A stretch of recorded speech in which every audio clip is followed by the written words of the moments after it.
This is TWiT.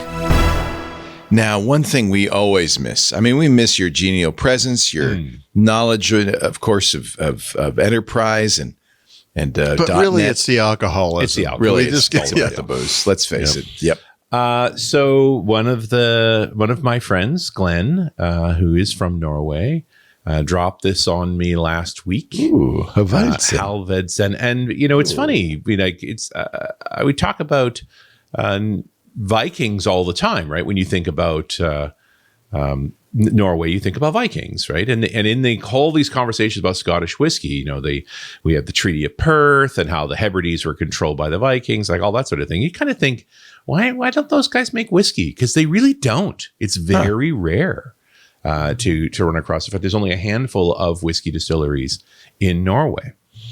Norway is on the west side, northwest corner of Europe. It's the as it was described to me, the rock in Norway is the stuff the ice couldn't crush. It was fully covered during the Ice Age, which is a plus and a minus. It means their mountains are very pointy. They were thoroughly scoured, but also that all that pulverizing of the rock turned into great silts. So their valleys are full of excellent soils. And so as the ice retreated at the end of the Ice Age and humans sort of populated the area, by the time wheat makes it up there, somewhere around 8,000 BC or so, it grows incredibly well. And by the Neolithic era, when agriculture really starts, it's barley. Barley is dominant. Again, why aren't they got good water? They got great conditions. They even have oak trees. Why aren't these folks making whiskey? Why aren't they as keen as the Scots were? Now, it's not like there hasn't been alcohol in Norway.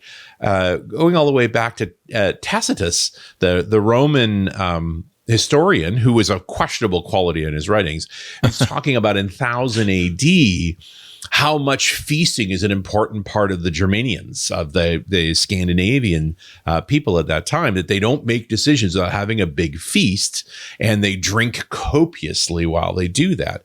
Now, one of the big parts of that is that written language wasn't a big part of early Norwegian culture. And so you had feasts so that everybody was there because you needed witnesses for any agreements, because you don't have a written form of any of that. But when you really get into distillation, which, remember when we talked on the Irish, that the first stills sort of show up in the 15th century, well, they arrive in Norway then too. And that's when Norway gets its definitive alcohol, initially made with grains. We know it today as aquavit. And so this is a multi-distilled grain-based product, although they switch potato when the potato shows up, which won't be for a while yet, but flavored with caraway.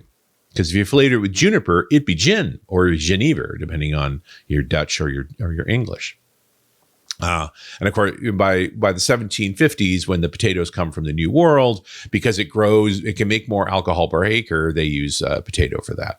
There are some versions of aquavit that are aged in oak barrels. There is a species of oak up there, the Querulus robust, which is a very sturdy oak. It's great for making ships when you want to go raiding around the world. Then they did make barrels from it as well.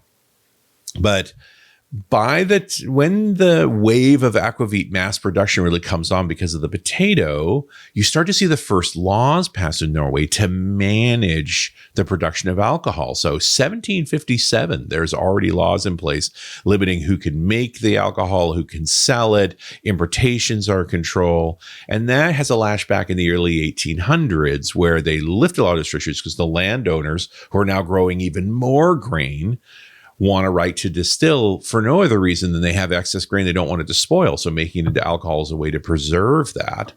And if you're producing it, you can sell it. And if 20, 30 years on from that, there's alcohol everywhere. There's explosions with small stills. Alcoholism really starts to get heavy. And this is when you're starting to get the proper state involved. And so it's actually the local municipalities that take control of liquor production. They take control of all of the sales, initially of liquor, but ultimately by the 1870s with wine and beer as well. And so that by the end of the 19th century, in 1894 and so forth, those same communities that are controlling it start to put in prohibition.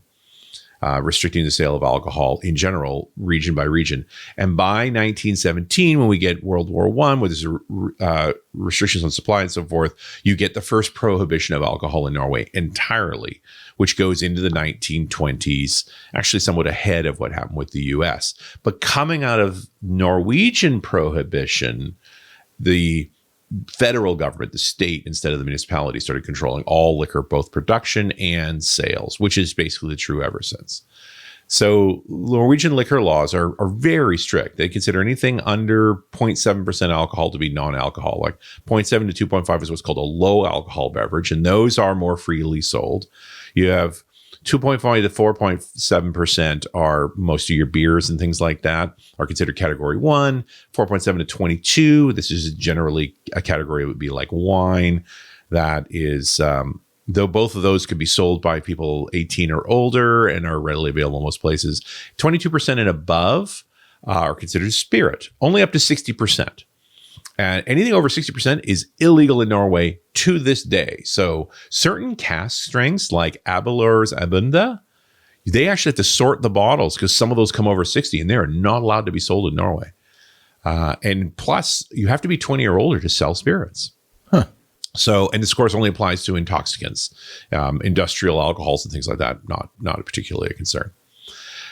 But I would argue the biggest reason that Norway has always struggled with alcohol here is that they don't have a small producer model. Like in the 2010s, largely through the EU, and we've talked about this before, and it certainly applies in Denmark, they started making tax breaks for small producers so that you had a bunch of littler companies starting to make different kinds of alcohol. They have done that for breweries, but they have not done it for liquor. And so they're kind of missing the market on all that as well. But it does mean that the handful of distilleries that make whiskey in Norway, and there's literally only 5, are all big producers of other things, typically aquavit. So the coolest distillery in Norway is not one I really want to talk about today, and that's the Aurora Spirit Distillery, which is actually above the Arctic Circle. That's kind of their claim to fame. Wow. They use an old World War II German military fort as their distillery space, and like we'll get into them sometime later. The one I've got here, because Glenn gave it to me, is the Haavaldsen. So this is only about a half hour out of Oslo in Drammersfjord, is where it's on a farm. And Stale Haavaldsen Johnson started it in 2007. Although he wasn't making whiskey, he was making what they call herb spirits. And that is aquavit and gin and the like. And in fact, his first production batches by 2009 start winning awards almost right away. And the distinction between gin and aquavit, again, being the caraway flavor versus the juniper flavor. But really, in contemporary gin production today, it's about the local herb, so it makes it distinct. And that was under a brand they call Kimmerud, which is named for the farm that the distillery was started on. And not that I'm a big gin fan, but they do make a version called Navy Strength, which is 57% alcohol. Woohoo! Drink carefully, boys. Like Navy that is strength. very dangerous. Like, my goodness. Essentially an ounce and a half, right? Oh, by the way, you can't order a double in Norway. It's against the law. They really don't like drinking, and yet they are very concerned about the social impacts. And I think it has in general, the Scandinavians deal with this pretty seriously. And part of it is that in the wintertime when it's dark all the time, there's nothing else to do. Yeah. And it can get very dark, right? And both emotionally as well as environmentally. And so the liquor controls are pretty strict. That being said, I routinely order 2 singles, pour them together and give them back one in the glass. That's fine. Oh, that's hysterical. Just follow the rules. Yeah. So, the Haavaldsen's only started making whiskeys in 2023. So they don't have long duration batches. This particular one is called the Sledgehammer 2024. And so this is a 3-year-old. No wonder they're worried about doubles. Sledgehammer. So initially aged in virgin American oak, and then they do a finishing of less than a year in Woodford casks. In fact, they even identify the specific cask. This is cask strength.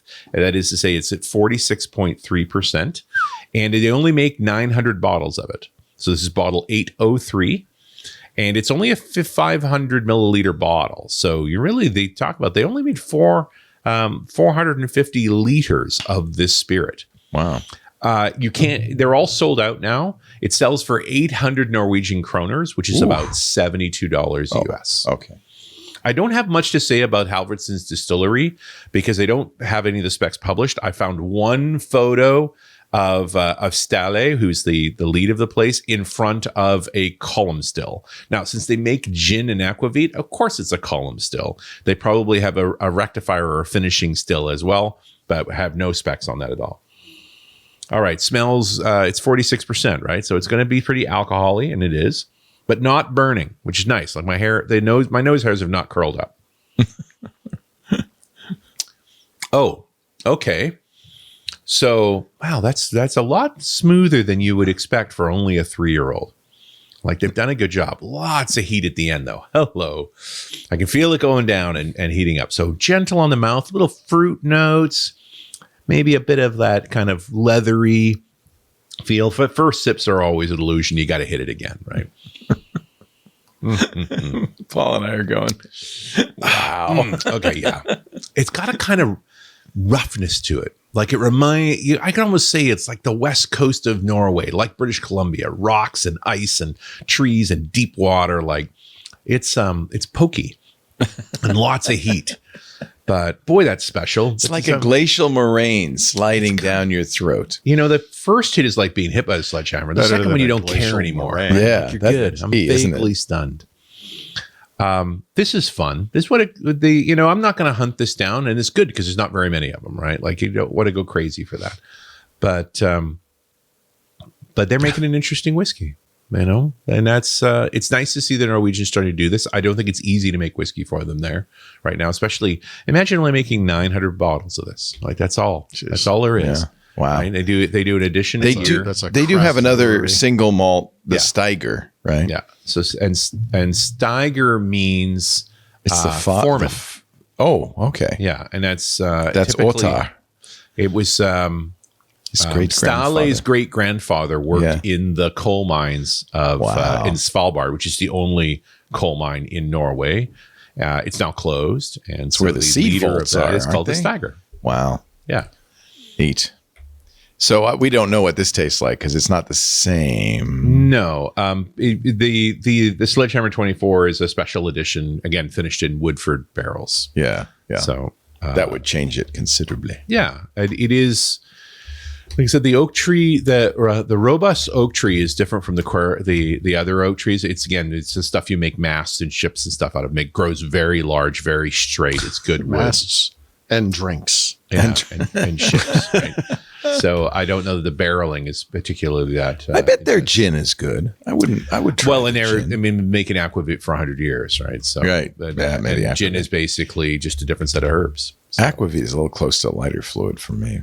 Yeah. Really, it's just caraway instead of juniper. That's the main distinction. The whole difference. Okay. You distill up till you get to 80-90% range. Then you soak it in botanicals. Then you cut it with water to 40%. That's booze. Like if you don't put the botanicals in it, you just made vodka. Right. If they you saw put the that botanicals too. in it, depending on which ones, you've made Genever, gin, or aquavit. That's interesting. It's done more magic than that. And the advantage of that is you can sell it the day you made it. Right. There's no 3 years of aging and all that expensive stuff. Right. Make it and ship it. Right. Well, very awesome. It's fun to be home.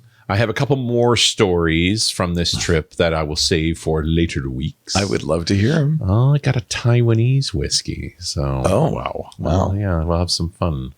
I think you're baking that up. No, I wish I was. And it's not, I would have trying to find something in Tunisia, but it's Islamic. They had a little bit of alcohol only in the hotel and generally frowned on to be drinking it. So I would tend to go down to the bar in the evening and have a couple of shivises and call it a day. Mr. Richard Campbell, that's kind of his motto. I had a couple of shivises and called it a day. Yeah, no. Yeah. Many days ended like that.